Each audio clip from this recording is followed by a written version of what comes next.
बच्चों को दुआएं, बड़ों को सलाम। फ़िज़ा है मेरा नाम। You are watching morning with Fiza. नाज़रीन, आई होप आपकी सुबह बहुत अच्छी गुजरी होगी और अब उठने के बाद जो और सारे मामलात हैं वो भी आपके बहुत अच्छे गुजरे सारा दिन के। कुछ छोटी-छोटी बातें जो हमारे शो से आप सीखते हैं और कुछ हमारे भी मेहमानों से यहाँ से हम जो है कोई ट्रेनिंग लेकर जाते हैं। उसके बाद हम अपनी लाइफ में ना थोड़ा-सा अपनी चीज़ों को चेंज करते हैं, हम अपनी लाइफ को मॉडरेट करते हैं, हम अपनी लाइफ में वो प्रैक्टिस करते हैं, तो फिर हमारी लाइफ में थोड़ी-सी और आसानियाँ पैदा हो जाती हैं। सो दैट आज भी हमारा जो मौजू है जिसके ऊपर हम बात करेंगे वो बड़ा इम्पोर्टेंट है इस हिसाब से कि आज का जो माशरा चल रहा है, जिस तरीके के लोग हो गए हैं, लोग क्या हो गए। पहले हम बात कर लेते हैं, लोग किसी की खुशी में खुश नहीं होते। अगर आपने किसी को बता दिया ना कि मैं भाई बहुत खुश हूँ, सामने वाला आपसे खुश नहीं होगा। आपको लगता है कि आप अपनी खुशी किसी को जाहिर करते हैं तो सामने वाला जो आपको दुआ दे रहा है, आपके लिए खुश हो रहा है, आपके लिए एक एहसास रखता है, नेवर, सवाल ही नहीं पैदा होता। क्यों? क्योंकि आपकी खुशी से लोग जलते हैं। फिर जब आपसे जलते हैं तो आपको स्ट्रेस देते हैं।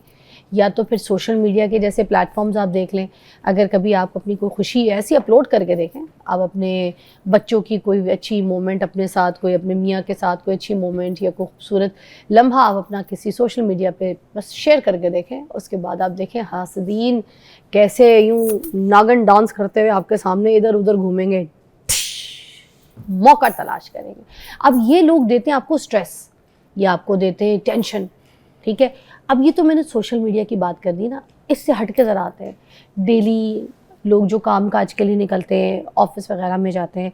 कोई बंदा तरक्की कर रहा होता है, कोई बंदा अच्छा कारकर्दगी से अपना नाम बना रहा होता है, अपनी पोजीशन लेके आ रहा होता है, तो लोग उससे चलना शुरू कर देते हैं। वहाँ पे भी हासदीन उसको जो है ना नीचा दिखाने की कोशिश करते हैं, उसके ख़िलाफ़ बात करते हैं, उसके लिए बोलते हैं। अब वो जो बंदा जिसके लिए सब कुछ किया जा रहा होता है, उसकी एनर्जी और उसकी जो पूरी बॉडी लैंग्वेज है उसको डाउन करने के लिए उसको स्ट्रेस दी जाती है।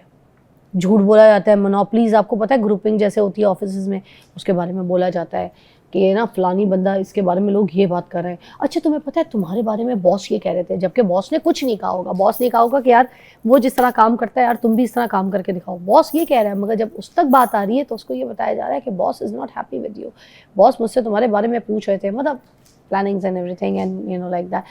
पर्सनल लाइफ में भी कोई पार्टनर अच्छा नहीं मिला, शादी ख़राब है, बंदा ठीक नहीं है, शादी के बाद पता चला है बंदा तो ऐसा है, ख़राब है। अब वो पूरा स्ट्रेस ट्रॉमा औरत लेके बैठी हुई है। उस घर में वो औरत कैसे सुखी रह सकती है, कैसे सुकून से रह सकती है जब उसको ये पता चले कि ये जो मेरा शौहर है ये अय्याश है, या फिर ये कोई नशे तमाशे में है, दोस्ती यारियों में बाहर ही रहता है।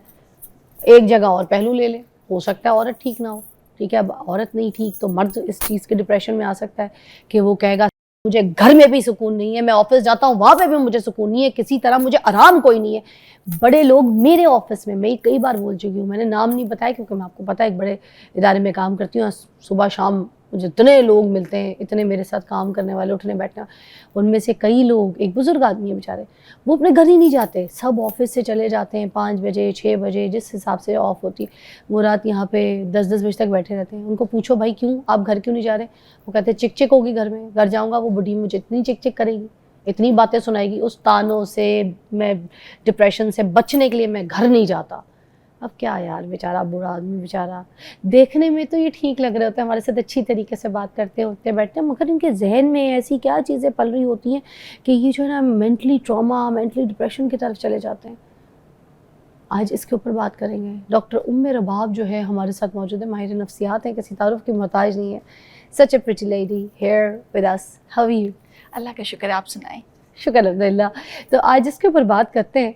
सबसे पहले आप शुरू कीजिएगा कि जो थोड़े से सिनेरियोज़ मैंने आपको बताए हैं जिनमें मेंटल ये जो डिसऑर्डर हो जाता है, आपको बिल्कुल आप मेंटल डिप्रेशन में चले जाते हैं, ये क्या होता है? बेसिकली आपका मेंटल ब्रेकडाउन का वर्ड या टर्म यूज़ की जाती है, या नर्वस ब्रेकडाउन की टर्म यूज़ की जाती है। ये एक ऐसी कैफियत है जिसमें इंसान शदीद ज़हनी, जज्बाती और जिस्मानी दबाव का शिकार होता है और रोज़मर्रा के जो मामूलात ज़िंदगी हैं वो अंजाम नहीं दे पाता। और होता कैसे, जिसने आपने थोड़ा सिनेरियो बिल्डअप किया कि शदीद आपके कोई फैमिली कॉन्फ्लिक्ट्स चल रहे हैं, कोई टॉक्सिक वर्क एनवायरनमेंट है, किसी ट्रॉमा से गुजरे हैं, फॉर एग्जांपल किसी को रिसेंटली डिवोर्स हुई है, इस तरह का कोई ट्रॉमा हुआ है, या कोई अब्यूज़ का केस है, फाइनेंशियल प्रॉब्लम्स आ रही हैं, तो ये तमाम चीज़ें जौन सी हैं कॉज करती हैं एक मेंटल ब्रेकडाउन की कैफियत। उसमें इंसान जौन सा अपने मामूलात ज़िंदगी परफॉर्म नहीं कर पाता, एकदम स्टक सा हो जाता है, चिड़चिड़ापन आ जाता है, कई दफ़ा उदासी महसूस होती है, तन्हाई का शिकार हो जाता है। तो ये कॉमन आप कह लें कॉजेज़ भी हैं और ये उसके सिम्टम्स आ जाते हैं।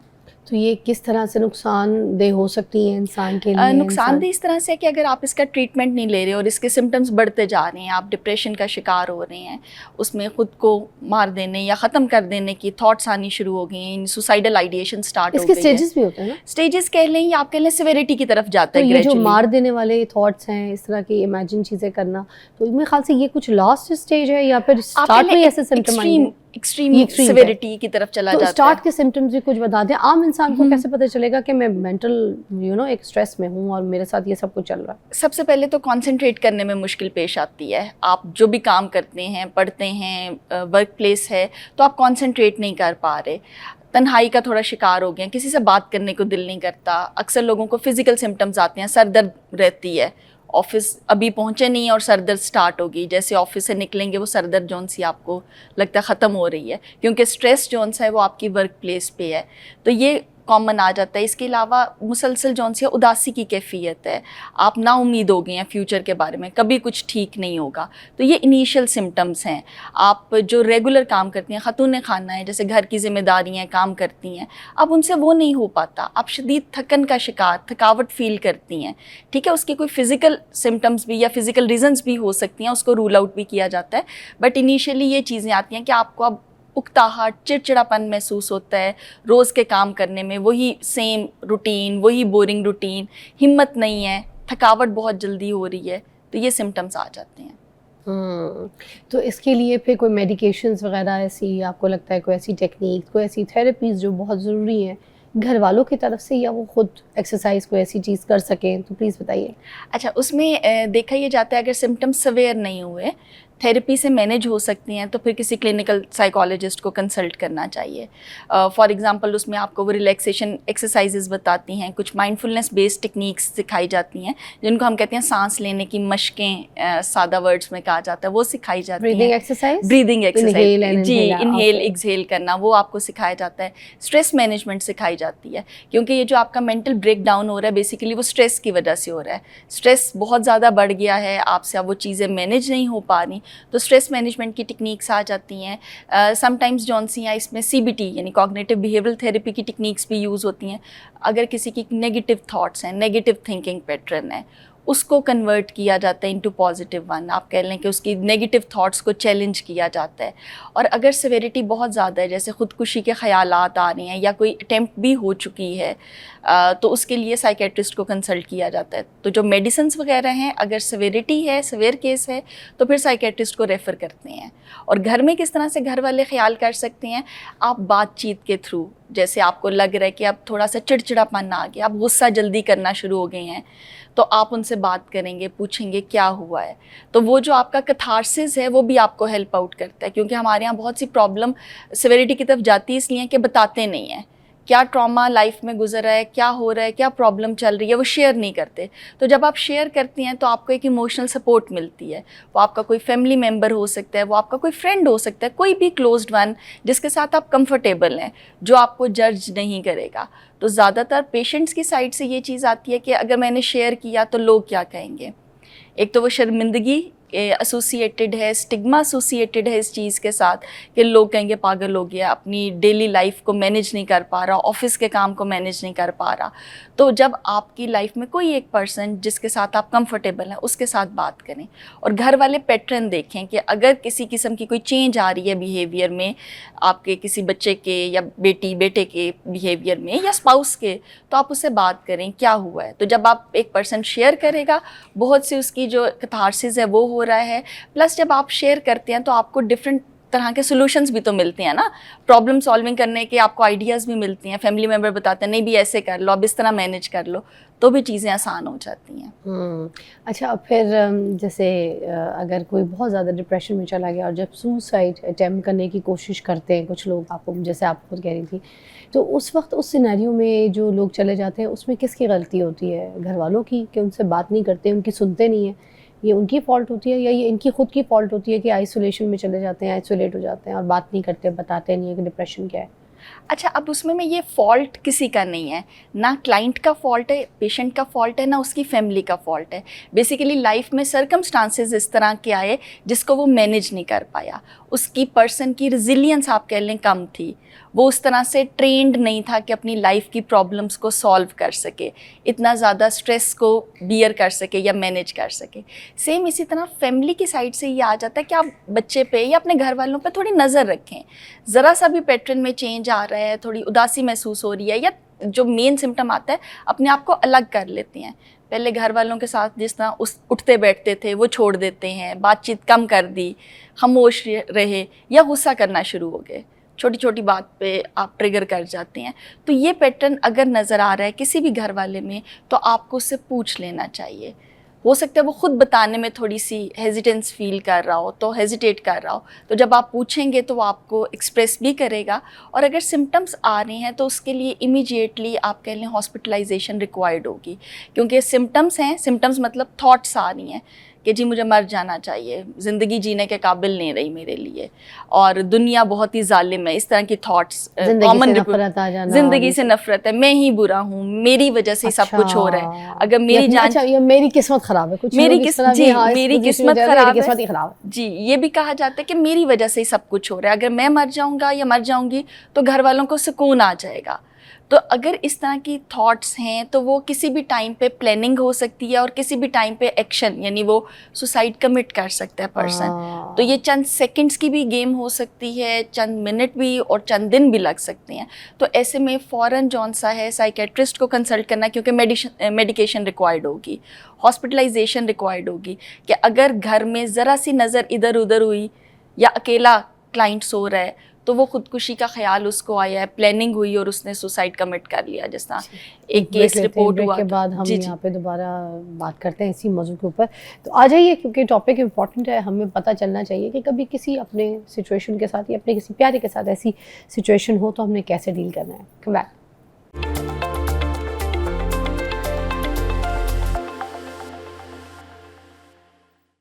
Welcome back. अब मेंटल ब्रेकडाउन बच्चों के हिसाब से इसके ऊपर बात करते हैं। बच्चे को कैसे पता चलेगा कि मेरी सिचुएशन इस तरह से हो रही है, माँ को किस तरह से पता चलेगा। और समटाइम्स बच्चे खाना पीना छोड़ देते हैं, चिड़चिड़े हो जाते हैं, दोस्तों में खेलने नहीं जाते। वो बच्चे जो लड़ रहे होते हैं, घर में चीख रहे होते हैं कि हमारा प्ले टाइम है, हमें जाने दें, हमने खेलना है, वही बच्चे घर से नहीं निकलते, आइसोलेट हो जाते हैं, बात नहीं करते, माँ बाप के बीच में नहीं बैठते, खेलते नहीं हैं, स्क्रीन टाइमिंग तक छोड़ देते हैं। तो ये कुछ निशानियां माँ बाप को समझ आनी चाहिए, है ना। और क्या चीज़ है इसमें? अच्छा, अब बच्चों के रेफरेंस से अगर देखा जाए तो पेरेंट्स को ये ख्याल, स्पेशली मदर्स को ये चीज़ देखनी चाहिए कि बच्चा कहीं आते जाते डरता तो नहीं है। समटाइम्स घर में रहते हुए डर तो नहीं महसूस उसको होता। किस चीज़ से डर? किस चीज़ से? मींस अब्यूज़ के केसेस की मैं बात कर रही हूँ, क्योंकि किसी भी किस्म का ट्रॉमा भी तो आपको मेंटल ब्रेकडाउन कॉज करता है ना। जैसा बच्चा कह रहा है मुझे घर फलां पर्सन के पास ना छोड़ के जाए, मैंने मेड के पास नहीं रहना, तो यूजुअली मदर्स या पेरेंट्स इस चीज़ को इग्नोर कर देती हैं। अगर बच्चा किसी एक स्पेसिफिक पर्सन के साथ ही जाने पे हमेशा इंसिस्ट करता है, उस पे भी जौन सा है थोड़ा सा देखना चाहिए। इसके अलावा थोड़ी सी अगर आप स्कूल गोइंग बच्चों की बात कर रहे हैं, ये 6, 7, 8 क्लास में, तो उनमें एकेडमिक स्ट्रेस बहुत ज़्यादा है। उनके क्या सिम्टम्स या साइन होंगे? स्कूल नहीं जा रहे, रोज़ कोई बहाना है, आज पेट में दर्द है, आज बुखार है, आज सर में दर्द है, मैंने नहीं जाना। तो वो जो स्कूल के लिए ये यूजुअली स्कूल टाइमिंग्स में ये सिम्टम्स आएंगे, स्कूल का टाइम जैसे ही गुजरेगा ये सिम्टम्स बिल्कुल ख़त्म हो जाएंगे। तो ये आप उसमें देखें कि स्कूल की वजह से तो नहीं बर्डनाइज हो रहे, या स्कूल में कोई टीचर बहुत ज़्यादा डांट तो नहीं रहा, किसी एक टीचर से डर तो नहीं रहे कि जी एक ही टीचर की क्लास में जौन सा परेशान बच्चा हो जाता है, घबरा जाता है, या घर आके उसी टीचर की ही बातें करता है, उस टीचर ने फ़लाँ बच्चे को मारा, आज फ़लाँ को डांट दिया। तो ये भी आपको गौर करना चाहिए कि बच्चा अगर एक ही टीचर के इस तरह की। आपकी बात सही है फ़रहाल, जैसे मैं अपनी बेटी की भी एग्जांपल देती हूँ, थोड़े दिन पहले ही, बल्कि अभी तक हल्की हल्की है स्ट्रेस में, और मुझे क्योंकि टाइम नहीं मिल रहा तो मैंने फ़रहाल के स्कूल भी जाके बात करनी है। अब फ़रहाल ना 3-4 बच्चे बैठे हुए थे, क्लास चल रही थी तो बातें हो रही थी, वो नॉर्मल रोज़ की रूटीन में होता है। एक टीचर है उसकी, तो उसने बड़े प्यार से उनको कहा कि बेटा शोर नहीं करना है आप लोग, अगर ठीक है फ़रहाल आप उठें, आप बिल्कुल उस सीट पे जाएं, जाके उधर बैठ जाएं। अब वो जो उधर बैठी है, तो मैं इसको रोज़ ये बातें कह रही हूँ, हो सकता है उन्होंने आपको वहाँ पे इसलिए बिठाया, वो टीचर को पता है कि आप जो अच्छी बच्ची हैं, आप शोर नहीं कर रही हैं तो आपका नाम आएगा, इसलिए आपको अलग ही कर दिया उन्होंने। कहती नहीं वो बाकी तीनों को अलग क्यों नहीं किया, बात तो वो तीनों कर रहे थे। आप समझ नहीं मेरी बात को। अब बच्ची वो जो है ना 3-4 दिन होगा वो उधर ही अटकी हुई है, उसकी सुई वहीं किया 5-8 का, अब वो ट्रॉमा लेके बैठी हुई है। रोज़ कहती है मामा मुझे इन टीचर को बताना है कि उस दिन मैंने बात नहीं की थी। अब वो सेल्फ रिस्पेक्ट पे बात आ गई, तो मैंने इसको ये कहा कि मैं जाके सामने बता दूंगी, तुम लोग की क्लियर करवा दूंगी कि फ़राल झूठ नहीं बोलती, फ़राल ने उस दिन बातें नहीं की होंगी, तो अब आप इसको ज़रा ईजी कर लें।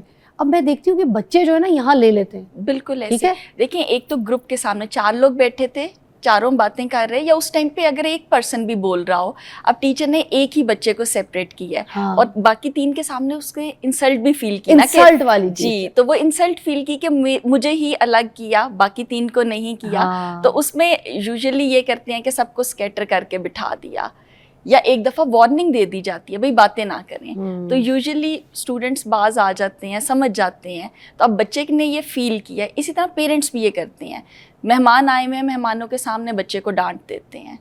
तो वो इंसल्ट जौन सी आपने फील की कि जी इतने लोगों के सामने मेरी जौन सी इंसल्ट होगी, मुझे बुरा भला कहा गया या मुझे कहा गया तुम्हें ये काम नहीं आता। तो अगर हम वापस उन्हीं सिम्टम्स में आएँ कि जी क्या सिम्टम्स इनिशियल हो सकते हैं, जिस हमने शुरू में बात की कि स्कूल जाने में रेजिस्टेंस आ रही है, किसी एक टीचर के नाम से या एक टीचर की ही बातें की जा रही हैं, कोई एक सब्जेक्ट बहुत ज़्यादा मुश्किल लगता है तो वो आप उसका काम नहीं कर पा रहे। समटाइम्स होता है कोई एक सब्जेक्ट ऐसा होता है जिसकी बहुत सी मल्टीपल असाइनमेंट्स मिलती हैं, हर टाइम कुछ ना कुछ उसका काम करते रहते हैं, तो वो भी स्ट्रेस कॉज करता है स्टूडेंट्स में। समटाइम्स बार बार भी समझाने पे बच्चे समझ नहीं पाते हैं, क्योंकि वो भी स्ट्रेस होता है मेंटल, कि इतना इजी चीज़ है, चैप्टर भी इजी है मगर समझ नहीं पा रहा बच्चा, वो स्ट्रेस में है किसी। उसमें ये भी हो सकता है कि बच्चे का इंटरेस्ट नहीं है उस सब्जेक्ट में। हम कहते हैं कि जी सारे सब्जेक्ट्स पढ़ने हैं, बच्चे का इंटरेस्ट फॉर एग्जांपल मैथ्स में नहीं है, उसको मैथ्स डिफ़िकल्ट लगेगा, उसको वो समझ भी नहीं आएगी। आपको लग रहा है वो छोटा कॉन्सेप्ट है, इजीली समझ जाएगा, बट एक बच्चे का इंटरेस्ट नहीं है या इस टाइम वो थका हुआ है, ये भी तो हो सकता है ना, बाकी स्कूल का काम करके वो एग्जॉस्ट हो गया हुआ है, इस वजह से उसको समझ नहीं आ रही। तो ऐसे में हम ब्रेक्स रख लेते हैं बीच में, 1-2 कोर्सेज पढ़ लिए, फिर एक छोटी सी 5-10 मिनट की ब्रेक कर दी, फिर ताकि आप मेंटली फ्रेश हो जाते हैं। अच्छा, और जैसे मेंटल रिलैक्स की कुछ जो है ना आपकी मेडिसिन भी आती हैं, तो वो इस्तेमाल कर सकते हैं, वो चीज़ें ठीक होती हैं, कुछ रिलैक्सिंग टैबलेट्स होती हैं, आपको बताया, is that good to have?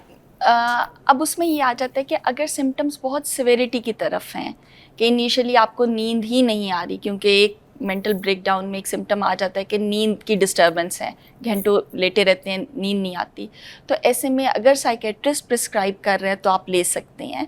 But again जितनी ये रिलैक्सेंट्स हैं या आप कह लें आप नींद के लिए लेते हैं मेडिसिन्स, या आपकी डिपेंडेंसी आप में कॉज करती हैं, फिर आप आदी हो जाते हैं इन मेडिसिन्स के। आप ये मेडिसिन लेंगे तो नींद आएगी, अगर नहीं लेंगे तो नींद नहीं आएगी।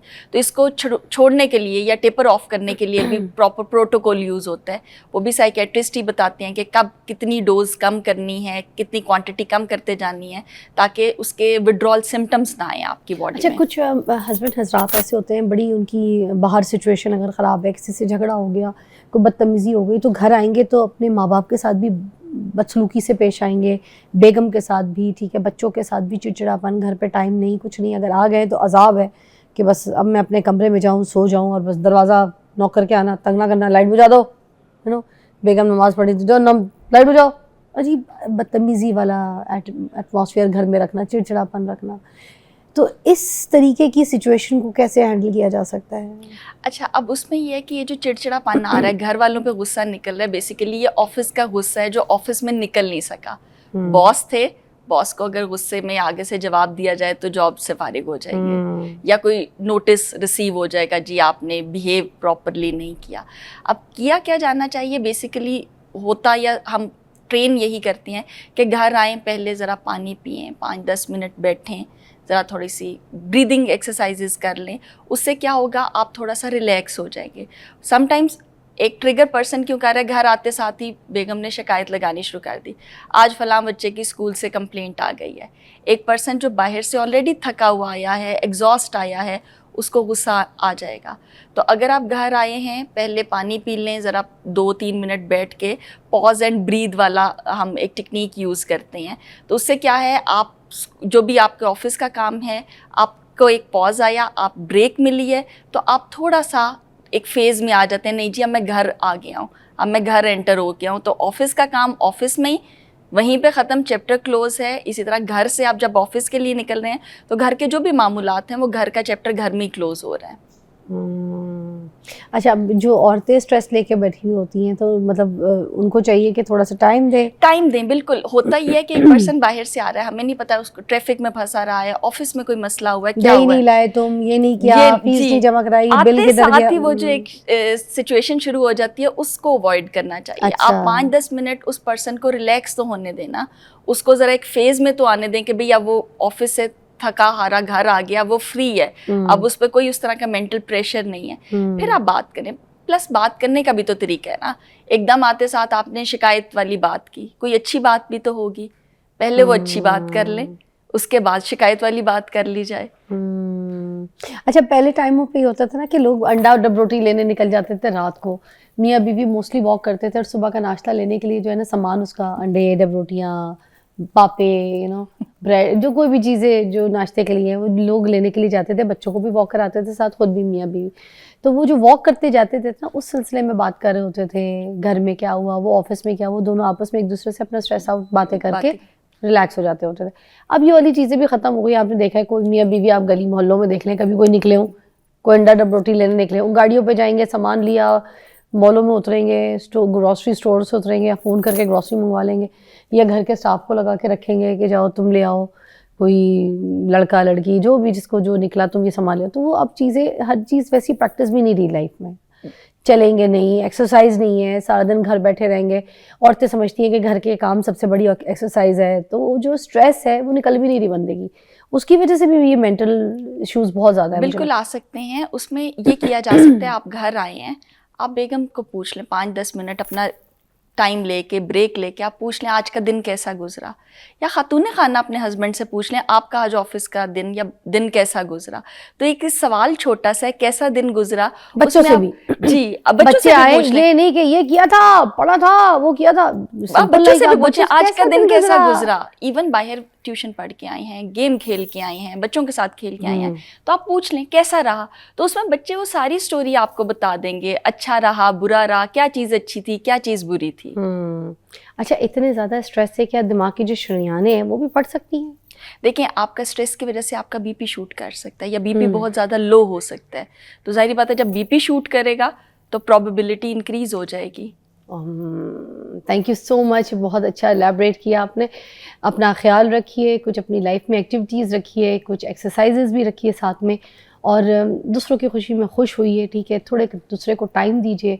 टाइम जो है वो बड़ा एक हीलर, जिसे कहा गया ना, time is a big healer, वाकई।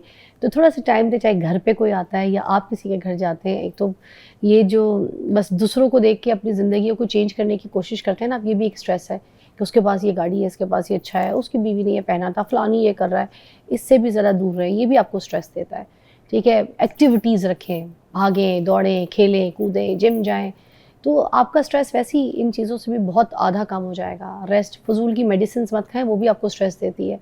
और लोगों की बातों में मत पड़ें, लोगों की बातें मत करें, लोगों की चिक चिक की चीकियाँ पांचों में भी मत पड़ें, ये भी आपको स्ट्रेस देता है। जितना कम सुकून में अपनी लाइफ में सेटल रहेंगे, स्ट्रेस से बचेंगे। Thank you so much again, all take a short break.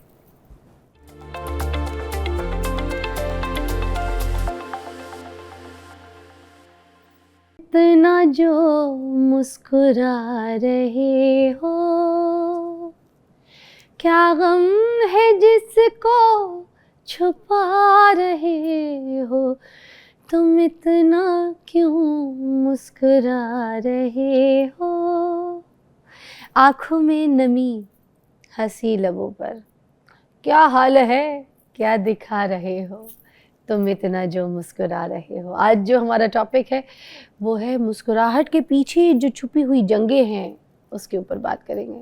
मुस्कुराते चेहरे हैं, उनके पीछे छुपे जो तूफ़ान हैं, जो आपको दिखते नहीं हैं, आज उनको दिखाएंगे। हर इंसान बहुत खुश नज़र आ रहा होता है, हंस रहा है, हंसी मजाक कर रहा है, शुगल कर रहा है, मगर अचानक से पता चलता है कि ये तो डिप्रेशन में चला गया है, या ये फ़लानी बंदा, ये इसने ख़ुदकुशी कर ली थी।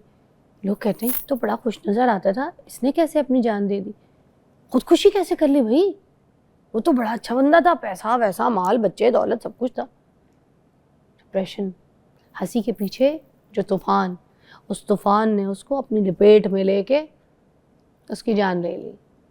ऐसी कहानियाँ। डॉक्टर सैयद इमरान हमारे साथ मौजूद हैं। MS फाउंटेन हाउस हमारे साथ मौजूद है। मैंने इनके फाउंटेन हाउस में जाके काफ़ी शोज़ भी किए और उन लोगों से मिलती भी रहती हूँ। मेरा बड़ा ताल्लुक़ है इनके उधर फाउंटेन हाउस में जितने लोग रहते हैं, बड़ी दोस्ती है मेरी उन लोगों के साथ भी। इनकी वजह से इन्होंने मुझे भी उन लोगों के साथ बड़ा जोड़ दिया, कनेक्ट कर दिया। आज हमने इसीलिए इनको मधु किया। इनसे अच्छा इस टॉपिक को कोई नहीं इलैबोरेट कर सकता। अस्सलाम वालेकुम। जी वालेकुम अस्सलाम। सबसे पहले तो आपको बहुत बहुत मुबारक हो, आप उम्रा जी, करके आए, वो जी। अलग बात है। अब तो आपके बाल भी सही वाले आ गए है ना? तो दुआ की थी आपने हमारे लिए, पाकिस्तान जी के हाँ, लिए। बिल्कुल सबके लिए, सारे पाकिस्तानियों के लिए, सारे मुसलमानों के लिए, सारे बेगम के इंसानों साथ के लिए। गए थे आप? जी हाँ, पूरी फैमिली, माशाल्लाह काफ़ी माशाल्लाह। लोग थे हमारे साथ। वाह जी हाँ। क्या बात है जी। तो अब हम इस टॉपिक को ज़रा आज आपसे इलैबोरेट करवाना चाहेंगे कि जो इंसान के पीछे, एक हंसी के पीछे जो तूफान छुपा होता है, जिसे वो लेके बैठा होता है, दिल में पहाड़ हो जाता है। ठीक है, मेरी दिल, आपका दिल पत्थर का है ये तो हम बात करते हैं, मगर दिल में जो पहाड़ आपने बसा के बैठे होते हैं, उसके ऊपर बात करेंगे आज। पहले तो बिस्मिल्लाहिर्रहमानिर्रहीम, अस्सलाम वालेकुम। मैं अल्लाह ताला का बहुत शुक्रगुज़ार, एक और ज़िंदगी, एक और सेहत वाला दिन आप सबके साथ। शुक्र अल्हम्दुलिल्लाह। लाखों दुरूद सलाम करीम आका सल्लल्लाहु अलैहि वसल्लम की ज़ात मुबारक पे, सारी इज़्ज़तें अल्लाह, अल्लाह के रसूल और नेक लोगों के लिए। बहुत ही खूबसूरत टॉपिक। मुझे तो लगता है कि ये मेरी कहानी है और हर उस आदमी की कहानी है कि जिसके पास ज़िम्मेदारियाँ हैं और वो उसको प्रिटेंड करना पड़ता है लोगों के सामने कि वो बहुत खुश है, वो बहुत स्मार्ट है, बहुत कामयाब है, और उसके लिए उसको पता नहीं क्या क्या चीज़ें पीछे झेलनी पड़ती हैं। हर उस बाप के लिए जो ये समझता है कि उसको अगर वो रोया तो सारी फैमिली डिस्टर्ब हो जाएगी। हर उस बॉस के लिए कि जो ये समझता है कि अगर वो कमज़ोर दिखाई दिया तो सिस्टम ख़राब हो जाएगा। पहला क्वेश्चन तो आपने जो किया, लेकिन मैं एक क्वेश्चन आप सबसे करना चाहता हूँ आपके टीवी की तवज्जो से। कितना टाइम हो गया खुल के हंसने में? कितना वक्त गुजर गया खुल के हंसे थे? और वो जो दिल से हंसे थे, वो जो यहाँ से पेट से हंसे थे, कितना टाइम हो गया है? ज़रा बताएं तो अपने आप से पूछें कि ये जो सब कुछ हम कर रहे हैं, इस जिस खुशी को हम हासिल करना चाहते हैं वो हासिल हो गई? कितना टाइम हो गया है? ये जो तरक्की की मनाजिल को हम तय करते जाते हैं, कितना टाइम गुजर गया कि अच्छा फ़ील करते हुए कितना टाइम गुजर गया? बज़ाहिर लोगों को दिखाने के लिए कि हम बहुत खुश हैं, बहुत अच्छे हैं, बहुत पोजीशन है हमारी, यहाँ सीढ़ी पे बैठे हुए हैं, कितना टाइम गुजर गया? पूछें अपने आप से, और पूछें अपने आप से कि ये सारी जंग का नतीजा क्या निकलेगा। तो मैंने तो एक रिसर्च पढ़ी और जो मैं हैरान हो गया उस पढ़ के कि जिन मुल्कों को हम समझते हैं कि वहाँ बहुत खुशियाँ हैं और वो बहुत तरक्की है, बहुत अच्छी सैलरीज़ हैं, बड़ी फैसिलिटीज़ मौजूद हैं, मैंने स्टडी में पढ़ा तो मैं हैरान था कि वहाँ पे जो CEOs हैं, जो हेड्स हैं, जो बड़ी पोस्टों पे बैठे हैं, जैसे इस प्रोग्राम की CEO आप हैं और आप यहाँ बैठी हुई हैं, इस सिस्टम का CEO कोई और साहब है, और इस सारे सिस्टम को जो चैनल को चला रहा है उसके कोई और साहब CEO हैं। मैं हैरान हो गया कि अमेरिका में सबसे ज़्यादा जो CEOs हैं वो अपने मिड 50s और 60s में दुनिया से चले जाते हैं। मिड 50s और 60s में दुनिया से चले जाते हैं। इतनी जल्दी? जी। और उसकी मेन रीज़न क्या है कि नाअहल स्टाफ, नाअहल जूनियर्स, क्योंकि वहाँ तो फैमिली सिस्टम भी तो नहीं है ना। क्या आप रोलें आके घर, बेगम को बता दें, अम्मा को बता दें, बहन को बता दें, बेटी को बता दें कि यार ये हो रहा है मेरे साथ ऑफिस में? वहाँ ये भी नहीं है। अच्छा, वहाँ काउंसलर्स भी बड़ी मुश्किल से मिलते हैं। वहाँ काउंसलर की जो है वो बड़ी इम्पोर्टेंस है और वहाँ मौजूद हैं, वहाँ थेरेपिस्ट मौजूद हैं, बड़े प्रोफेशनल्स मौजूद हैं, लेकिन जाए कौन? छुपाना भी तो है ना, इज्जत भी तो है कि सबको पता चल जाएगा। वहाँ पे भी यही मसाइल हैं। तो आप ज़रा स्टडी देखें, क्या स्टडी निकली है। अच्छा, अभी रिसेंट पास्ट में, बल्कि 3-4 दिन पहले ही, मेरे एक बड़े दोस्त, अल्लाह ने उनको बड़ी इज़्ज़त दी और मैंने अपने सामने अपनी आंखों से उनको बहुत तरक्की करते हुए देखा। आज माशाल्लाह उनकी 3-4 फैक्ट्रीज़ हैं और वो हमारे मुझे ऐसे ही मिलने के लिए मैंने कई दफ़ा उनसे कहा था कि मेरे पास आए, बैठे कब लगाएंगे। तो वो आए तो उनके जहन में ये था कि हम 10 से 15 मिनट, क्योंकि आप पता है कैलकुलेशन भी शुरू हो गई है टाइमिंग्स की, जाने की, किस वक्त आना है, किस वक्त जाना है।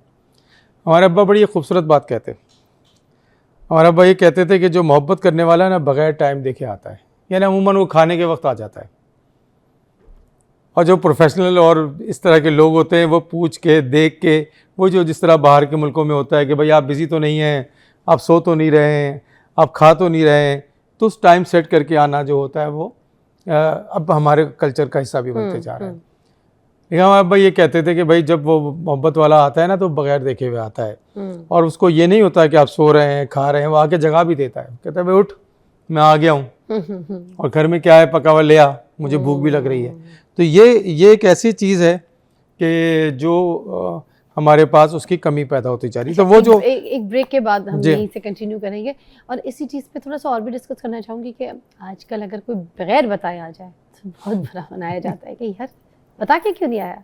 हाँ, ब्रेक के बाद बात करते हैं।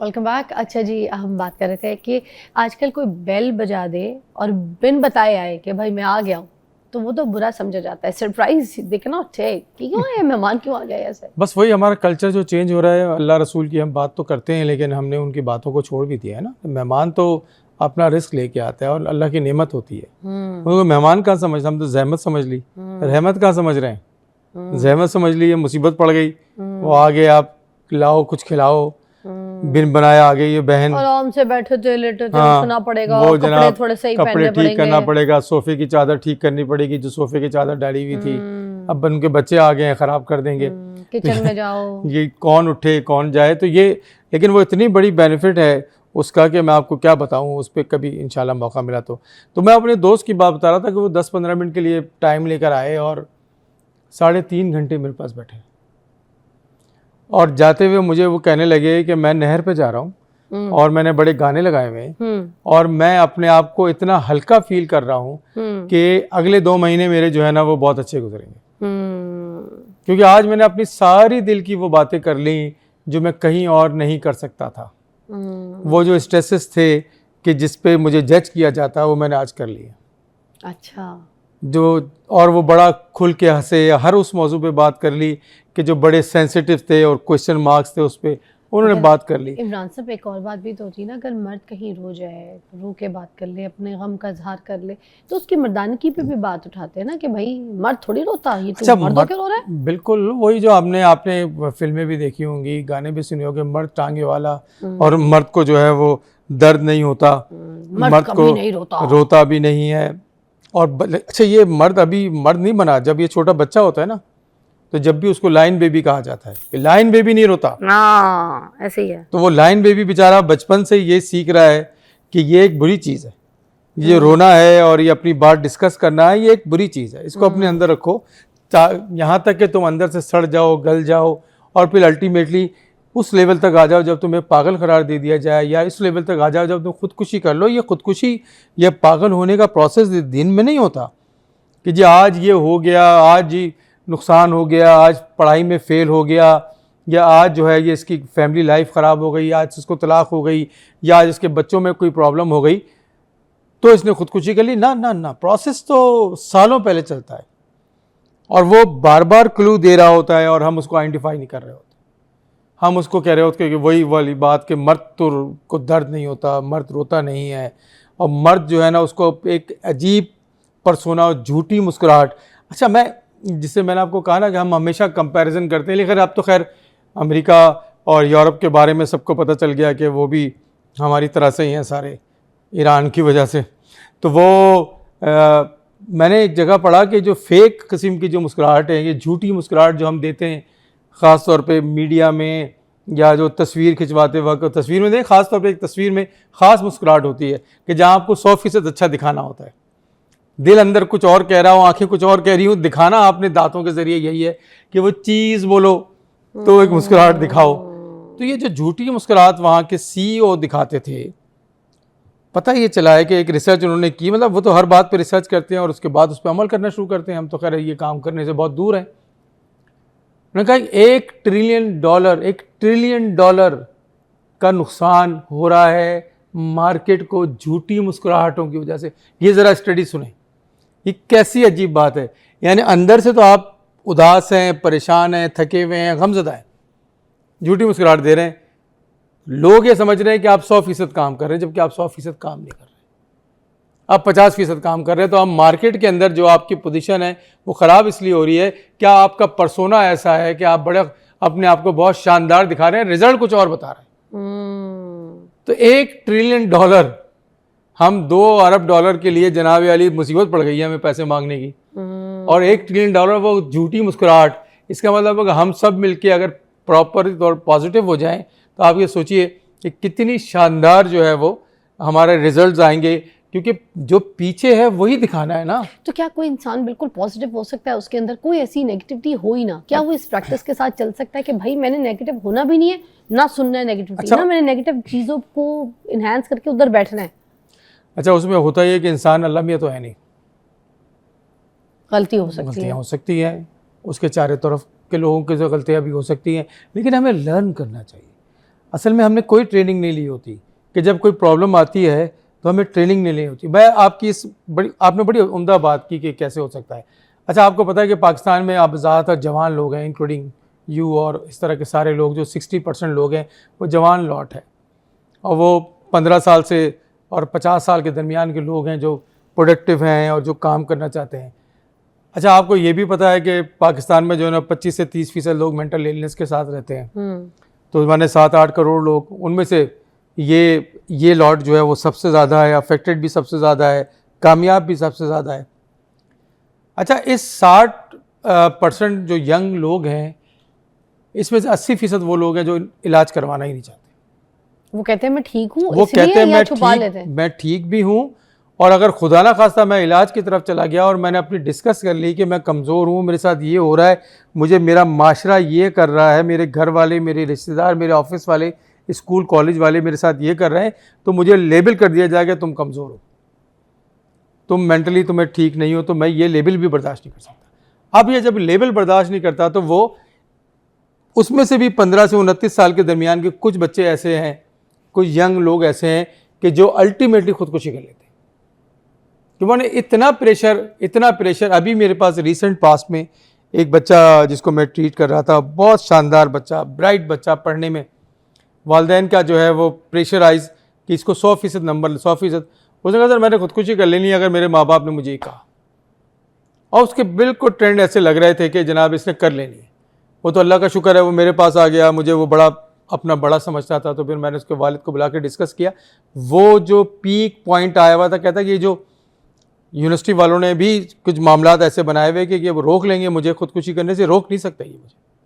इतना पक्का? मैंने उसकी यूनिवर्सिटी वालों से भी बात की। अच्छा। और फिर उनके पेरेंट्स से बात की। मतलब वो जो मेंटोर और काउंसलर या किसी पीर या बुज़ुर्ग वाला रोल वो सारा मैंने अदा किया, और उसका नतीजा है कि आज माशाल्लाह वो उसकी सेहत बेहतर है। ये बड़ा एक। अच्छा, हम ये खुदकुशी वाले थोड़े से चैप्टर को भी यहाँ पर डिस्कस जरूर करना चाहेंगे कि कुछ जो सिचुएशन ऐसी हो जाती है, माशरा या तो बना देता है, घर वाले बना देते हैं कि बंदा इस स्टेज तक जाता है, और क्यों ऐसे होता है ब्रेक के बाद।